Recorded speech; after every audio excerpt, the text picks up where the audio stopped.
పార్లమెంట్లో ఇయ్యాల పైసల లెక్క చెప్పిండ్రు. 19,78,00,00,000 బడ్జెట్ని పెట్టిండు పైసల మంత్రి అరుణ్ జైట్లీ సార్. రైతులను రాజును చేసుడు ఖాయమట. పేదరికం అంటే ఏందో తెలవకుండా చేస్తారట. బడ్జెట్ పద్దులు చూసి పువ్వు గుర్తోళ్ళు బట్టలు చింపుకొని మురుసుకుంటే ఎగురితే కడుమ పార్టీల లీడర్లు నోరు తెరిచి కండ్లు మిట్కరించిండ్రు.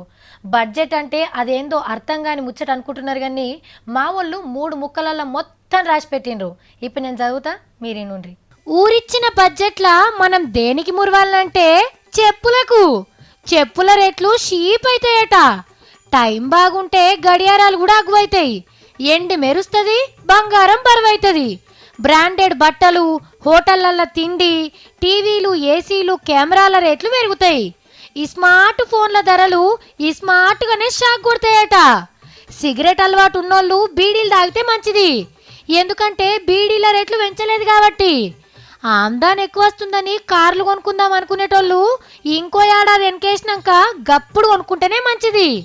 స్వచ్ఛ భారత్ పేరంటానికి పొరక షీపూర్ల కోసమని 9,000 కోట్లను పక్కకు పెట్టిండ్రు. గ్యాస్ మొద్దు పథకానికి, సర్కార్ పింఛన్లకు, బ్యాంకు లోన్లకు, సబ్సిడీలకు అన్నిటికీ ఆధార్ కార్డుతోని లంకె పెట్టిండ్రు. పోస్ట్ ఆఫీస్ లో కూడా ఏటీఎం సెంటర్లను తెరుస్తారట. ఓ పొడుగు నుంచి పొడుగు దాకా శానా ముచ్చట్లే చెప్పిరు గాని మనకు అక్కరకచ్చే బడ్జెట్ ముచ్చట్లు గివ్ అన్నట్టు.